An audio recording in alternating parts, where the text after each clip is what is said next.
রব্বি বিনি লি ইনদাকা বাইতান ফিল জান্নাহ। আল্লাহ বলছে, জিব্রাইল যাও না, আমার আসিয়ার জান্নাতের ঘর ওর চোখের সামনে নিয়ে ধরো, ও জান্নাতের ঘর দেখতে দেখতে জীবন দিয়ে চলে আসুক। হযরতে আসিয়া জান্নাত দেখতে দেখতেই ওনার রূহ চলে গেছে। ইমানের পরীক্ষা দিতে হবে দোস্ত, আল্লাহর জন্য পরীক্ষা দিতে হবে।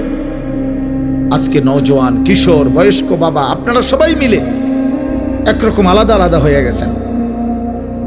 সবাই সবাইরে ছেড়ে দিছেন। বাবার কথা হইলো তে ফুলাইন মানুষ, তে তার মতো চলুক। মার কথা হইলো হেতে ফুলাইন মানুষ, হেতের মতো চলুক। বাপের কথা হইলো বড়ার বউ এবুড়ি বেড়ির মতো চলুক। আমনে আমনের মতো চলেন। আমনে বইয়া রয়েছেন সাদওয়ানে, এবুড়ি বইয়া রয়েছে হে ঘরের বেড়ি ইতের লগে, ফুলাইনে মোবাইল টিপতে আছে, গপ মারতে আছে, নারী দেখতেছে, ছবি দেখতেছে। ঘরের মানুষ 8 জন ঘুমায় রাতে, ফজরের নামাজ পড়ে না একজনও। ঘরের মানুষ 8 জন কোরআন পড়তে পারে না একজনও। হায় মুসলমান, এটা মুসলমানের ঘর কেমনে? এটা ইমানদারদের ঘর কেমনে? এই ফ্যামিলিতে রাত্রে ঘুমাইলো 8 জন মানুষ, ফজরের নামাজ পড়লো কয়জন? ছেলে মেয়ে জিফুত মিলাইয়া এই 6 জন, 8 জন, 10 জন কোরআন পড়তে পারে কয়জন?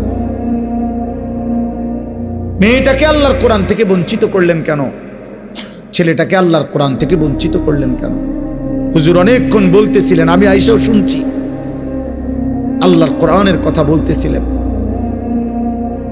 কোরআন বঞ্চিত যে করেছে, যে বাবা, যে মা, খোদার কসম তার ছেলে কিংবা মেয়েকে আল্লাহ চিনায় নাই, কোরআন চিনায় নাই, সেজদা চিনায় নাই, গোলামি চিনায় নাই, রব্বে কাবার কসম, আপনি বাবা, আপনি মা আখিরাতে আল্লাহর সামনে কি জবাব দিবেন তার জন্য রেডি থাকেন।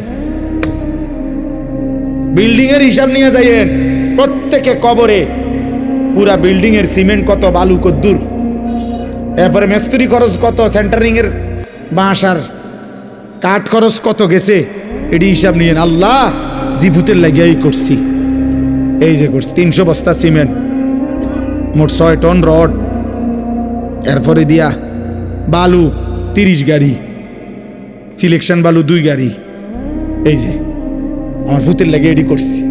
আল্লাহ তাআলা, আল্লাহ বলবে ফেরেশতার ওরে ফিট, কতক্ষণ ফিট টালা টাঙ্গাইয়া পরে জাল পেট তারে কত খুজুহু ফাগুল্লু। কোরআন শরীফের আয়াত মস্কারি করে কইছি মনে করছেন না? খুজুহু ফাগুল্লু, আল্লাহ বলবে এই ফেরেশতা নাফরমানরে ধর, তারে ধর, ফাগুল্লুহু তারে বেঁধে ফেল, বাঁধে, টাইট করে বাঁধে। ফেরেশতা বাঁধ দিবে, আল্লাহ বলবে এবার, ফেরেশতা বলবে আমরা এখন কি করব? সুম্মাল জাহিমা সাল্লু, ওরে একটা লাথি মাইরা জাহান্নামে মার, ফালা মার, লাথি মার, এক লাথির লগে যাতে জাহান্নামে গিয়া পড়ে, মার, ছুঁড়ে মার, মার, উড়া মারবি, উড়া, পায়ে হাঁটতে যাইতে দিবি না। সুম্মাল জাহিমা সাল্লু, আর তুই কি পায়ে হাঁটা উঠবে? ওরে মার, ফালা ফালা, লাথি দে, লাথি দে ওরে। কোরআন শরীফের ডাইরেক্ট শুধু তরজমা, সুম্মা ফি সিলসিলাতিন যারউহা 70 জিরাআন ফাসলুকুহু। এটা ভয়ঙ্কর কথা।